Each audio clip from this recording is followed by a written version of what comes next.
യുഎസിലെ ലോസ് ആഞ്ചലസിനെ വിറപ്പിച്ച് കാട്ടുതീ പടരുകയാണ്. ലോസ് ആഞ്ചലസിലും അതിനോട് ചേർന്നുള്ള മേഖലകളിലും പടർന്ന കാട്ടുതീയിൽ ഏറ്റവും ഒടുവിൽ റിപ്പോർട്ട് ലഭിക്കുമ്പോൾ മരണസംഖ്യ 24 ഉയർന്നിരിക്കുകയാണ്. നിരവധി പേർക്ക് ഗുരുതരമായി പരിക്കേറ്റിട്ടുണ്ട് എന്നാണ് ഉദ്യോഗസ്ഥർ നൽകുന്ന വിവരം. പരിക്കേറ്റവരുടെ എണ്ണം കൃത്യമായി ഇതുവരെ തിട്ടപ്പെടുത്തുവാൻ കഴിഞ്ഞിട്ടുമില്ല.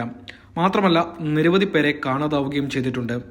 യുഎസിന്റെ ചരിത്രത്തിലെ ഏറ്റവും വിനാശകരമായ പ്രകൃതി ദുരന്തമാണ് ഇതെന്ന് കാലിഫോർണിയ ഗവർണർ ഗാവിൻ ന്യൂസം മാധ്യമങ്ങളോട് പ്രതികരിക്കുകയും ചെയ്തു. ആയിരക്കണക്കിന് വീടുകളാണ് കത്തിനശിച്ചത്. മാത്രമല്ല, കാട്ടുതീ ഇതുവരെ 11 മുതൽ 15% മാത്രമേ നിയന്ത്രണ വിധേയമായിട്ടുള്ളൂ. ലോസ് ആഞ്ചലസിന് ചുറ്റും 4 ഇടങ്ങളിൽ കാട്ടുതീകൾ സജീവമായി ഇപ്പോഴും തുടരുകയാണ്. കാട്ടുതീയിൽ മരിച്ചവരിൽ 8 പേർ പാലിസൈഡ്സ് ഫയർ സോണിലും 16 പേർ ഈസ്റ്റേൺ ഫയർ സോണിലും ഉള്ളവരാണ്. 1990കളിൽ ബ്രിട്ടീഷ് ടിവി ഷോ കിഡി കപ്പേഴ്സ് എന്ന പരിപാടിയിൽ ഉണ്ടായിരുന്ന മുൻ ഓസ്ട്രേലിയൻ ബാലതാരം റോറി സൈക്സും കാട്ടുതീയിൽ കൊല്ലപ്പെട്ടവരിൽ ഉൾപ്പെടുന്നു. അതേസമയം പാലിസൈഡ്സിലെ 23,600 ഏക്കറിലേക്ക് പടർന്നു പിടിച്ച തീ 11% നിയന്ത്രണ വിധേയമായപ്പോൾ ഈറ്റൺ ഫയർ സോണിൽ 14,000 ഏക്കറിലെത്തി 15% നിയന്ത്രണത്തിലായെന്നാണ് റിപ്പോർട്ട്. 12,000-ലധികം കെട്ടിടങ്ങൾക്കാണ് തീപിടുത്തത്തിൽ കേടുപാടുകൾ സംഭവിച്ചിട്ടുള്ളത്. 1,00,000-ലധികം ആളുകൾ പ്രദേശത്തു നിന്നും ഒഴിഞ്ഞുപോയി. നാശനഷ്ടവും സാമ്പത്തിക നഷ്ടവും $135 ബില്യൺ മുതൽ $150 ബില്യൺ വരെയാണ്. അതായത് കോടി കണക്കെടുക്കുകയാണെങ്കിൽ 1,300 കോടിക്കടുത്ത്.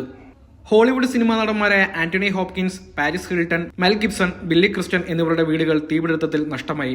കാലിഫോർണിയയിലും ലോസ് ആഞ്ചലസിലും നാശം വിതച്ച തീപിടുത്തത്തിന് കാരണമായത് സാന്ത ആന എന്ന ചുഴലിക്കാറ്റായിരുന്നു.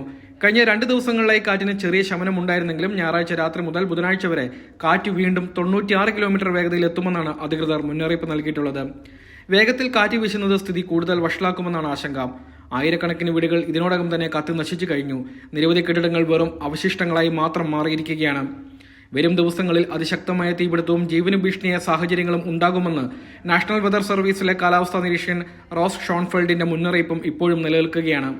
മണിക്കൂറിൽ 110 കിലോമീറ്റർ വരെ വേഗതയിൽ കാറ്റ് വീശുന്നതിനാൽ ചൊവ്വാഴ്ച പുലർച്ചെ മുതൽ പ്രത്യേക അപകടകരമായ സാഹചര്യം പ്രഖ്യാപിക്കാൻ അധികൃതർ നിർദ്ദേശിച്ചിട്ടുണ്ട്.